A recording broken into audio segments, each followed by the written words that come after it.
दोस्तों NVR law classes के इस यूट्यूब चैनल में मैं एडवोकेट नरेंद्र कुमार मलिक आपका हार्दिक स्वागत करता हूं। जैसा कि आप जानते हैं कि मेरे इस यूट्यूब चैनल पर विधि से संबंधित वीडियो आपको लगातार मिल रही हैं। यदि आप इस चैनल पर नए हैं तो कृपया मेरे इस चैनल को सब्सक्राइब कीजिए और अपने मित्रों में शेयर भी कीजिए। जी, good evening class. Good evening sir. कैसे हैं आप सब? Good evening sir. Good evening sir. जी भाई, कुछ नेटवर्क इशू है। बहुत देर से आप लोग ट्राई कर रहे थे क्लास से जुड़ने के लिए। मैंने लिंक तो दे दिया था। देर से ट्राई करने के बाद ज्वाइन हुआ। हाँ, लिंक तो मैंने बहुत देर से ट्राई कर रहे थे लेकिन ज्वाइन नहीं हो पा रही थी। हाँ, it was a problem in network. चलिए क्लास शुरू करते हैं। अमन वशल जी क्लास में जुड़े हैं। आई थिंक जी सर। आप कुलदीप जी के मित्र हैं। Good evening sir. जी सर। हाँ, कुलदीप जी ने बताया था आपके विषय में। जी सर, नमस्कार। चलिए, स्वागत आपका क्लास में। Thank you sir. तो देखिए, हम लोग अध्याय 14 का अध्ययन कर रहे हैं आईपीसी के, और अध्याय 14 में हम लोग 276 सेक्शन को देख चुके थे, है ना? जी जी हाँ जी। अमन जी, अपना माइक ऑफ कर लीजिए। जब बात करनी हो तब खोलिए, डिस्टरबेंस होता है। जी जी जी सर। हाँ, अब ये 277 सेक्शन है भाई। 277 पर जो है आपको मेंस में सवाल, मतलब मुझे खुद मिला है 277 पर मेंस में सवाल। तो ये मेंस के लिए आप इसको टिक कर लीजिए। ये कह रहा है fouling water of public spring और रिजर्वायर। ठीक है, लोक जल स्रोत या जलाशय का जल कलुषित करना, ये 277 बता रहा है। लोक जल स्रोत और जलाशय आप समझते ही होंगे, ऐसा कोई स्थान, ऐसी कोई झील जहाँ से आम जन जो है वो उस पानी को अपने सामान्य जनजीवन के लिए पानी के यूज के तौर पे इस्तेमाल करते हैं। तो अगर वैसे जलाशय आदि को हम लोग कलुषित करेंगे तो 277 पिक्चर में आ जाएगा, ये एक्शन में आ जाएगा। ये कह रहा है whoever voluntarily corrupts or fouls the water of any public spring or reservoir so as to render it less fit for the purpose for which is ordinarily used shall be punished with imprisonment of either description for a term which may extend to 3 months or with fine which may extend to 500 rupees or with both। तो 277 आपको ये बताना चाह रहा है कि यदि कोई व्यक्ति है जो कोई लोक जल स्रोत या जलाशय के जल को स्वेच्छा इस प्रकार भ्रष्ट या कलुषित करेगा कि वह उस प्रयोजन के लिए जिसके लिए वह मामूली तौर पर उपयोग में आता हो कम उपयोगी हो जाए, तो वह दोनों में से किसी भांति के कारावास से जिसकी अवधि 3 माह तक की हो सकेगी या जुर्माने से जो 500 रुपये तक का हो सकेगा या दोनों से दंडित किया जाएगा। देखिए, मेंस में ये सवाल जो पूछा गया था हम लोगों से, ये पूछा गया था 277। उन्होंने एक प्रॉब्लम बेस्ड सवाल पूछा था इस पर। उन्होंने कहा कि एक होटल है और होटल जो है अपना होटल का जो गंदा पानी है वो एक ऐसे झील में छोड़ रहा है जो जिस झील का पानी आम लोग जो वहाँ के आसपास के रहने वाले थे अपने पीने के पानी के तौर पे इस्तेमाल करते थे। तो ऐसे व्यक्ति पर, जो व्यक्ति ऐसा कर रहा है, उस पर आरोप निर्मित कीजिए। तो सीधा सवाल ये इस प्रकार पूछा था। तो अगर आपने 277 का अध्ययन किया होगा, आपको 277 की समझ होगी, तो आप नेचुरल सी बात है कि उस पर आप जो है चार्ज फ्रेम कर देंगे। तो 277 का ही चार्ज उस पर लगेगा भाई, क्योंकि वो वैसा जल। जी Shobhit, do you want to say something?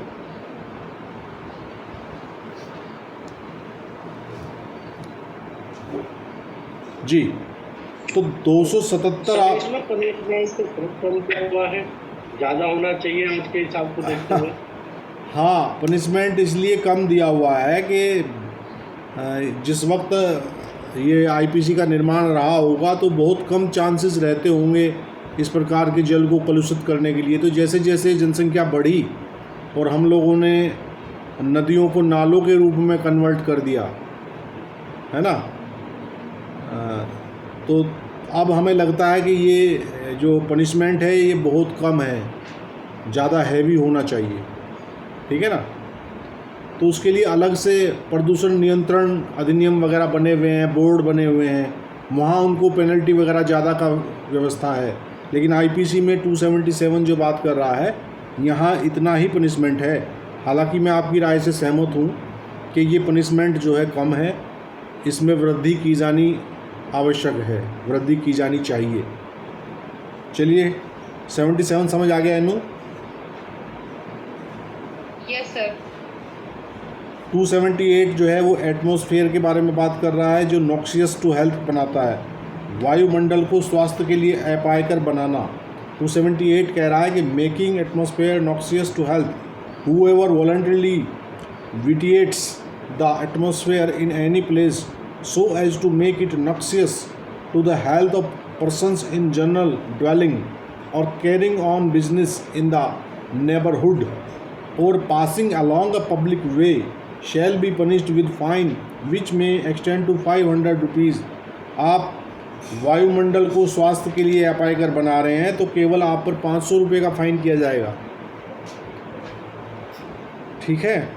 और वायुमंडल को कैसे अपायकर बनाया जाता है भाई, कौन से कृत्य हैं? ये भी हो सकता है कोई लोग आजकल कबाड़ा जला देते हैं कहीं पे, भी हो सकता है।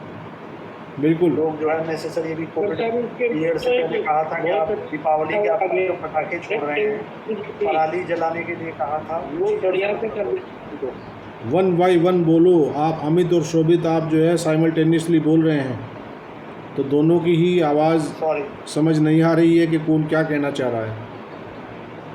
कोई बात नहीं, आप सही बता रहे हैं कि कहीं कोई इस प्रकार का सर, मेरा तो ये था कि एनजीटी के लिए एक बहुत अच्छा वो बना दिया हाँ है, हाँ जो बिल्कुल, इन पर बहुत अच्छे से प्रतिबंध लगा रहा है। हाँ एनजीटी वर्क कर रहा है इस साइड में।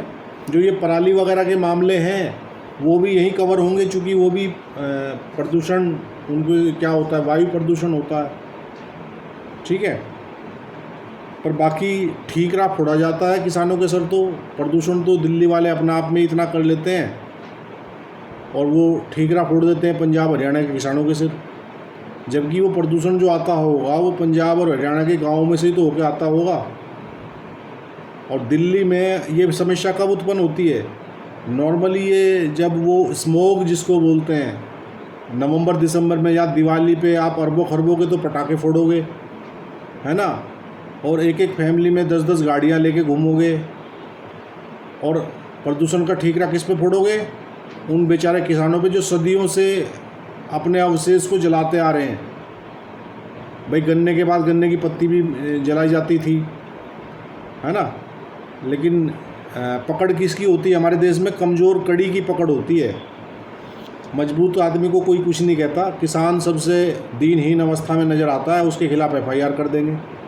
अच्छा एक बात बताओ मुझे, जो कबाड़ और जो पराली किसान अपने खेत में जला रहा है तो उसका धुआं तो अपायकर हो गया, और वही पराली और वही पत्तियां जब जाके किसी करेसर में, कोल्हू में, वहाँ एक मुश्त जलती है और उसके जो चिमनी से धुआं निकलता है वहाँ वो स्वास्थ्यकर हो जाता है। क्यों भाई? आपके सैटेलाइट जो है किसान के खेत में जलती हुई पराली को तो देख लेते हैं, लेकिन किसान की फसल अभी पीछे बर्बाद हुई है, वो सैटेलाइट फिर गायब हो जाते हैं, उस टाइम नहीं देख पाते वो, वही किसान समस्या में है जी। चलिए अब 279 एक धारा है जो आपको अक्सर एक्सीडेंट के केस में नज़र आती होगी। 279 शोभित जितने भी दुर्घटना के मामले होते हैं उनमें 279 अपने आप कूद के आ जाती है, चूँकि ये कहती है रेश ड्राइविंग और राइडिंग ऑन ए पब्लिक वे। तो जो दुर्घटना होती है वहाँ रेश रैशली और आजकल तो नेग्लिजेंटली। बिना दुर्घटना के भी इसको लगा देते हैं, जो स्टंट करते रहते हैं ना लोग सब, हाँ नहीं, तो भी लगा देते स्टंट भी ना करें, अगर सामान्य दुर्घटना भी होती है तब भी 279 पिक्चर में आती है, जितनी भी दुर्घटना के FIR होते हैं, है नहीं? क्योंकि इसमें ऐसा नहीं है कि मतलब वो हार्ट या इंजरी कुछ हो ही हो, उसमें अगर लाइकली टू कॉज है then it can be applied. बिल्कुल बिल्कुल। ये तो आपको ये रोक रहा है कि आप जो है ये देखते हैं 279 का इंटरनल पार्ट क्या कहता है। ये कह रहा है whoever drives any vehicle or rides on any public way in a manner so rash or negligent as to endanger human life or to be likely to cause hurt or injury to any other person shall be punished with imprisonment of either description for a term which may extend to 6 months or with fine which may extend to 1000 rupees or with both। तो ये कह रहा है भाई, लोक मार्ग पर उतावलेपन से वाहन चलाना या हाँकना, ठीक है, तो वाहन चलाना और हाँकना ये दो शब्दावली आई हैं इसमें। दानिश, क्या अंतर है दोनों में, वाहन चलाने में और हाँकने में? सर वाहन चलाना मतलब जैसे किसी मोटर से संबंधित हो गया, और हाँकना मतलब किसी जानवर को चलाना। बिल्कुल। देखिए हमारे यहाँ पशु वाहन भी बहुत है ना, भैंसा बुग्गी है ना, इस टाइप, वो हमारे कंट्रोल में रहेगा। हाँ, हाँकना वो हमारे कंट्रोल में नहीं रहेगा। घोड़ा दौड़ाना है ना, घोड़ा बुग्गी दौड़ाना। तो अगर कोई व्यक्ति किसी ऑटोमोबाइल्स जो व्हीकल होते हैं हमारे उनको, या कोई पशु चालित जो भी व्हीकल है या स्वयं पशु है, मान लीजिए किसी को आप पब्लिक प्लेस पे घोड़ा ही दौड़ा देते हैं, इस प्रकार से हाँकते हैं उसको कि वो रैशली और नेग्लिजेंटली उस अवस्था में दौड़ लगाते हैं आप घोड़े को लेके कि जिससे कि लोक मार्ग पर किसी व्यक्ति के मानव जीवन पर संकट उत्पन्न हो जाए, तो नेचुरल सी बात है कि 279 एक्शन में आएगा। जब हम लॉ में थे, इसमें थे सर LLB में जी, तब ये क्वेश्चन अक्सर आती, कोई प्रॉब्लम बना के वो भेजते थे कि ये अगर कोई घोड़ा मिस्टर एक्स जो है किसी रेलवे प्लेटफॉर्म पे दौड़ा देता है तो क्या ऑफेंस मेड आउट होता है। उसमें ज़्यादातर लोग लिख के आते थे रेलवे पुलिस का केस मेड आउट होता है, वो पूछते थे IPC में। हाँ बिल्कुल, IPC एक्शन में आ जाएगी। एक्चुअली रेलवे में आपने देखा होगा दो प्रकार के बल नज़र आते हैं आपको वहाँ, कौन कौन से आते हैं अमित? जी, रेलवे के पास दो प्रकार के बल हैं, वो कौन कौन से हैं? एक तो GRP होती है, हाँ तो सर हाँ बिल्कुल, जंक्शन रेलवे पुलिस होती है, वो हाँ, हमारी लोकल पुलिस होती है जिस स्टेट की होगी वहाँ की होगी, हाँ, और एक इनका खुद का फोर्स है रेलवे पुलिस फोर्स RPF। एक RPF और एक GRP। RPF, हाँ, एक RPF होता है, एक GRP होता है। तो कभी आपने सोचने का प्रयास किया कि ये दोनों बल क्यों हैं, वाई? वो तो सर ओवरऑल रेलवे का तो इनका खुद का बल है, और जो GRP होती है जंक्शन रेलवे पुलिस, वो मतलब वहाँ के लोकल एरिया से पुलिस की कनेक्टिविटी, पुलिस का सपोर्ट लेने के लिए होती है। आप GRP की फुल फॉर्म क्या बोल रहे हैं, दोबारा बोलना। वो सर जंक्शन रेलवे पुलिस बताते हैं उसको। ना ना ना ना, आप इसको मिसकंसेप्ट कर रहे हैं। वो होती है government railway police, G for government, नो फॉर जंक्शन, तो J से बनेगा। जी जी जी, हाँ, वो होती है राजकीय रेलवे पुलिस, उसका हिंदी वर्जन देखें तो। वो स्टेट की होती है और RPF होती है। इसको रीचेक नहीं किया था। क्या कह रहे हैं शोभित? ये एक बार एक GRP वाले ने बताई थी सर, अब उसके बाद फिर रीचेक कभी किया नहीं, ऐसा मौका नहीं आया। वो बेचारा GRP वाला भी थोड़ा सा हो सकता है कि उसको भी जानकारी ना हो। एक्चुअली चूँकि लॉ एंड ऑर्डर जो है ना वो स्टेट सब्जेक्ट है, तो लॉ एंड ऑर्डर से संबंधित जितने मामले रेल में होंगे उनको GRP कंट्रोल करेगा, और बाकी रेलवे की संपत्ति से संबंधित अगर कोई चोरी चकारी हो रही है, रेलवे की संपत्ति पे वो हो रहा है, तो रेलवे की संपत्ति की पहरेदारी के लिए RPF है। हालांकि अब कुछ IPC के भी छोटे मोटे मामले उनको दिए जाने लगे, लेकिन इनका डिफरेंस यही है मेनली। और जो जीआरपी का है, जीआरपी का जो खर्च है वो स्टेट गवर्नमेंट और रेलवे वो दोनों आधा आधा वहन करते हैं, ठीक है ना। लेकिन सर कुछ लोग हैं और उन्होंने रेल जला दी, तो सर ये तो दोनों के लिए लागू होगा। नहीं, रेल जलाएंगे तो वो क्षति कर रहे हैं वो, तो मामला जीआरपी रजिस्टर्ड करेगा अपने यहाँ आगजनी का। आरपीएफ रेलवे प्रॉपर निकल सकती हुई ना। आरपीएफ तो आपका एक तरह से दंगे भड़कते हैं सर, तो दंगे नहीं, अगर रेल ये था कि अगर जी ये दंगा हुआ है, अब दंगा हुआ तो उसे जीआरपी देखेगी, लेकिन उस दंगे में ट्रेन चल गई है तो यहाँ उसका भी नुकसान हो गया, रेलवे का भी। ये दो अलग अलग मैटर चलेंगे या एक किस तरह से होगा सर? नहीं, वो आरपीएफ की ड्यूटी तो रेलवे संबंधी संपत्ति की रक्षा करने से तक है। अगर कहीं मामला जा रहा है आईपीसी की तरफ तो वहाँ फिर जीआरपी एक्शन में आ जाता है। कोई मर्डर हो जाए, है ना, कोई लूट हो जाए, तो वो सब जीआरपी डील करेगी। आरपीएफ की ड्यूटी तो विषय, आरपीएफ को तो आप एक तरह से ना रेल का चौकीदार मानिए, ठीक है ना। सर उनके जो केस भी चलेंगे वो भी रेलवे की कोर्ट में ही चलेंगे, चाहे रेलवे की क्षति से संबंधित है, आगजनी से संबंधित है, वो जो रेलवे का जोन होगा वहीं वो उसी कोर्ट में चलेंगे।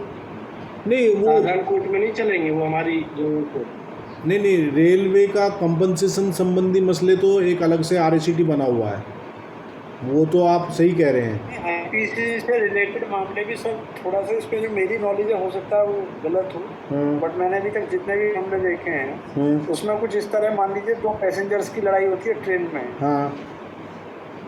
रेलवे प्लेटफॉर्म पे उतरते ही, तो वो मामला भी सर रेलवे को रेफर होता है, वो भी मतलब रेलवे कोर्ट देखती है उसको, जो रेलवे मजिस्ट्रेट होता है। अच्छा, तो जीआरपी नहीं देख रही उसको? पैसेंजर्स में आपस की लड़ाई होती है, नहीं, पैसेंजर्स के बीच पोजीशन ये है कि कोई बाहर से कोई आदमी आया, वहाँ पे शूट मतलब फायर कर रहा है, कोई उसको टारगेट कर रहा है, तो वो आदमी दौड़ करके जान बचाने के लिए रेलवे स्टेशन में घुस गया और वहाँ पे हो जाता है, तब तो रेलवे का जुडिक्शन, तब लोकल पुलिस को देखते हैं उसको पकड़ के कि ठीक है भैया हमारा एविडेंस 161 लिख लो, ज़्यादा से ज़्यादा हमारे लोगों के कर लो आप डील इसको। लेकिन अगर मान लीजिए दोनों पैसेंजर ट्रेन के हैं और ट्रेन में मर्डर हो जाता है तो तब वो रेलवे ही पुलिस का मामला बनता है। अगर दोनों पैसेंजर जा रहे हैं, दोनों से ये प्रूव हो जाता है कि दोनों के पास कंफर्म टिकट थी रेलवे की, रेलवे के प्रेमिसेस में वहीं पे झगड़ा हुआ है, पैसेंजर्स का मारपीट हुई है ज़्यादा, तो वो भी मामला रेलवे पुलिस की देखती है, ये रेलवे पुलिस इन्वेस्टिगेट करती है और रेलवे मजिस्ट्रेट को ही जाती है। नहीं, इस पे थोड़ा सा तो भाई जो ट्रेनों में लूटपाट होती है वो भी तो सब उसी को देखते हैं ना, रेलवे मजिस्ट्रेट। नहीं, पीछे देखिए थोड़ा सा इसमें ये डिस्कशन का विषय है, इसको मैं भी क्लियर करूँगा।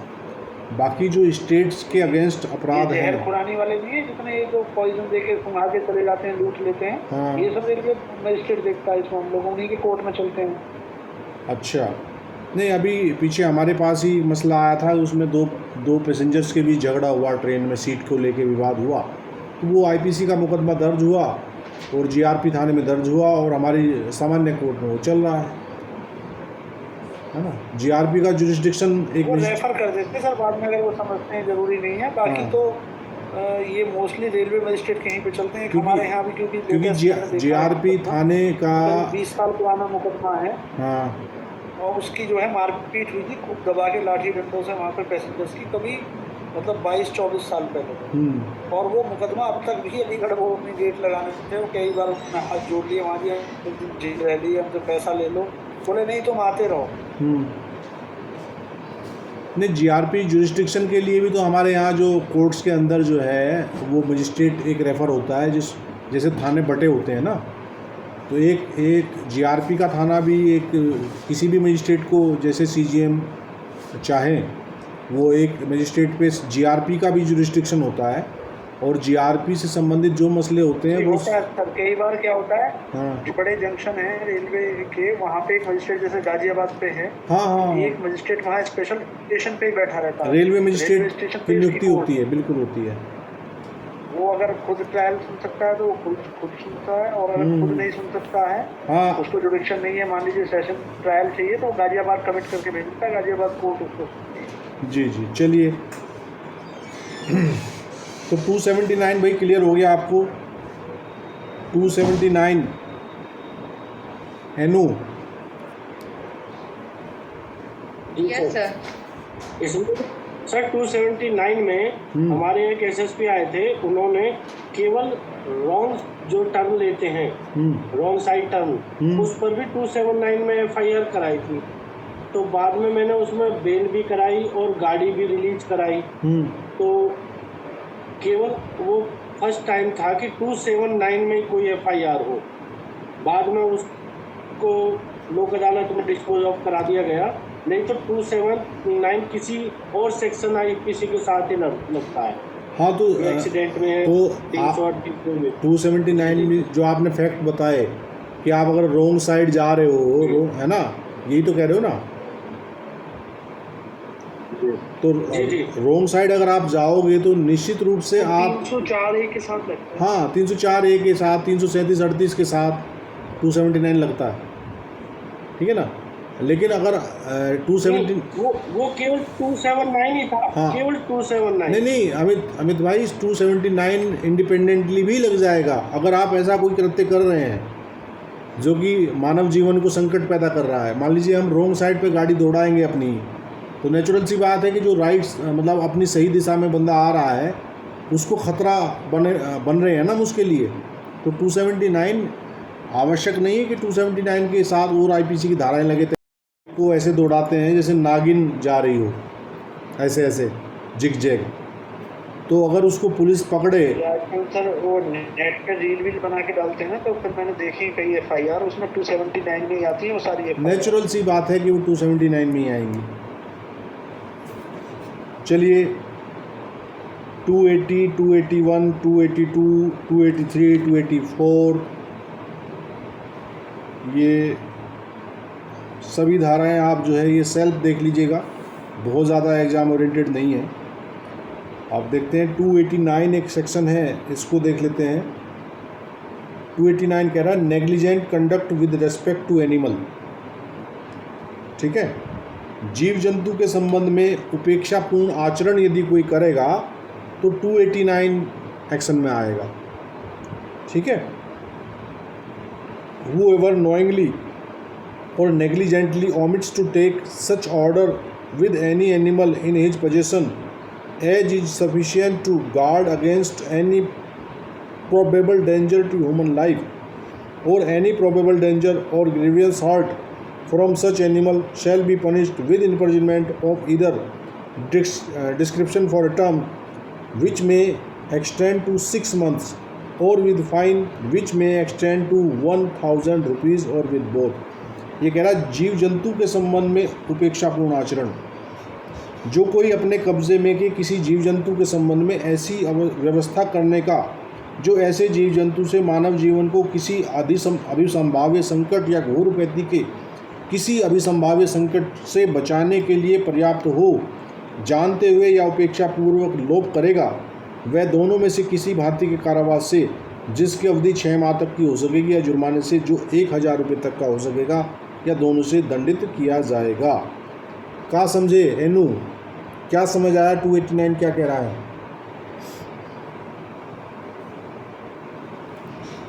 सर किसी एनिमल के साथ कोई भी नेग्लिजेंट कंडक्ट करना, जैसे कि देखिए आपके कब्जे में कोई एनिमल है और आपको उसकी डेंजरसनेस का पता है, तो उसके अकॉर्डिंगली आपको ये व्यवस्था करनी पड़ेगी कि आपका जो एनिमल है किसी को नुकसान ना पहुंचा दे।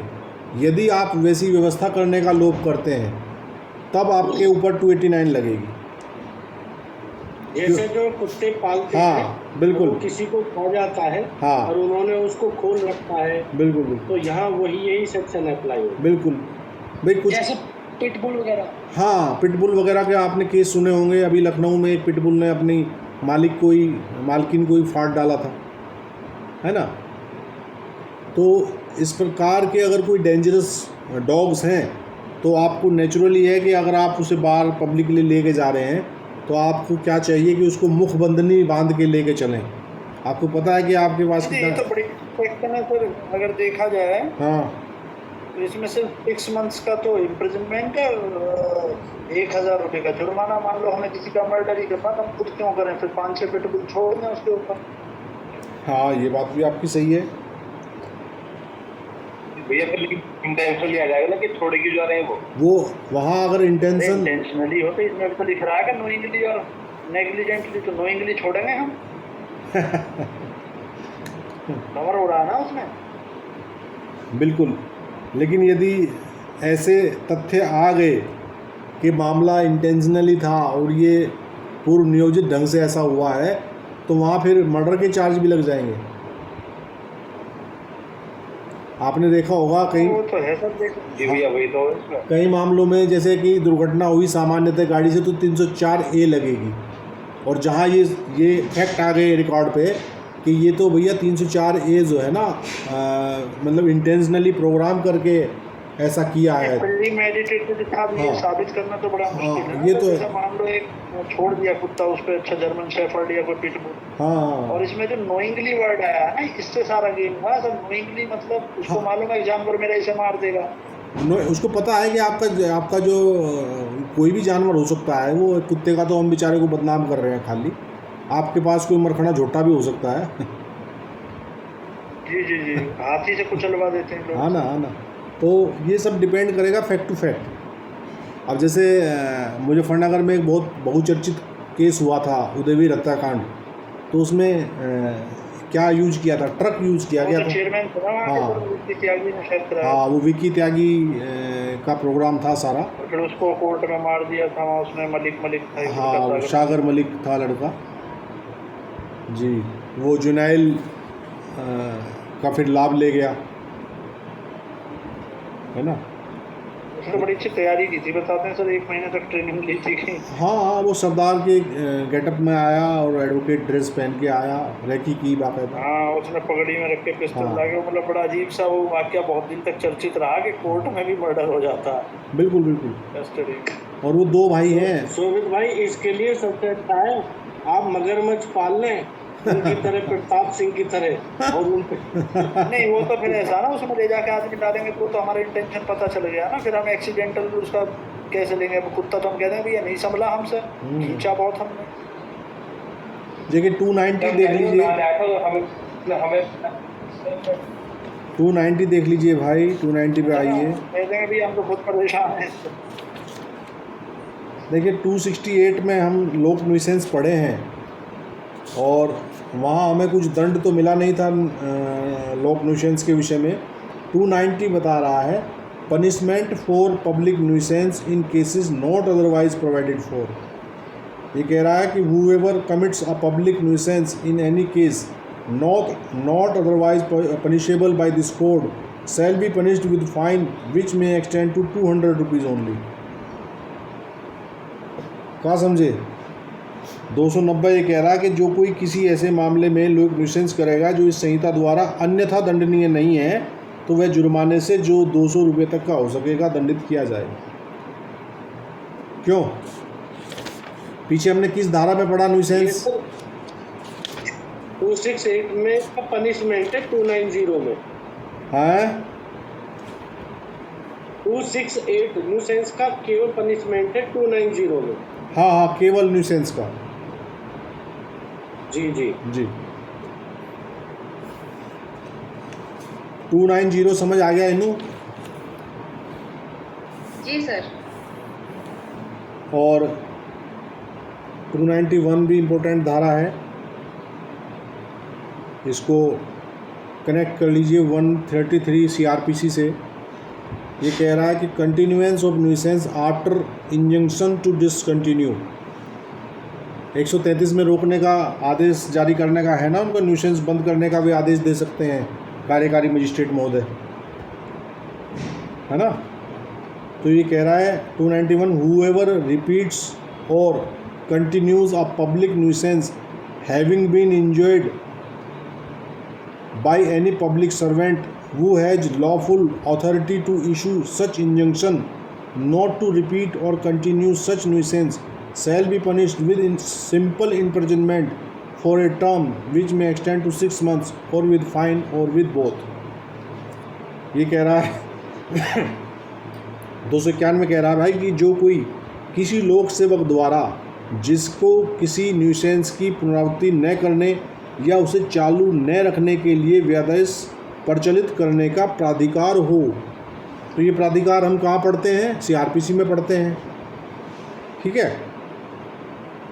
ऐसे व्यादिष्ट किए जाने पर किसी लोक न्यूसेंस की पुनरावृत्ति करेगा या उसे चालू रखेगा, वह सादा कारावास से जिसकी अवधि 6 माह तक की हो सकेगी या जुर्माने से या दोनों से दंडित किया जाएगा। मान लीजिए किसी को मजिस्ट्रेट महोदय ने कहा कि भाई आप ये न्यूसेंस जो है तत्काल हटाइए, और वो न्यूसेंस हटाने के बाद, न्यूसेंस के खिलाफ आदेश आने के बाद, व्यादेश आने के बाद भी उसको रिपीट कर रहा है या कंटिन्यू रख रहा है, तो वैसी अवस्था में 291 पिक्चर में आएगा।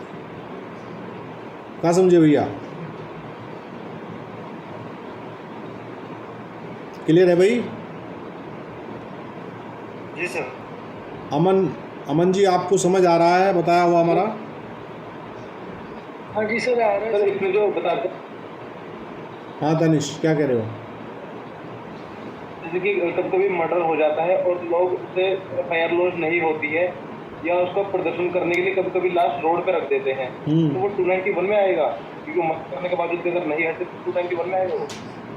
देखिए वो तो न्यूसेंस का एक मामला, न्यूसेंस कर रहे हो आप, रोड पे रख के जाम लगा रहे हो, है ना, तो आपका कहना है कि 291 में आएगा उनका कृत्य, अगर उनको आदेश दिया गया है हटाने के बावजूद वो नहीं हटाते हैं तो, ऐसा ही पूछ रहे हो ना?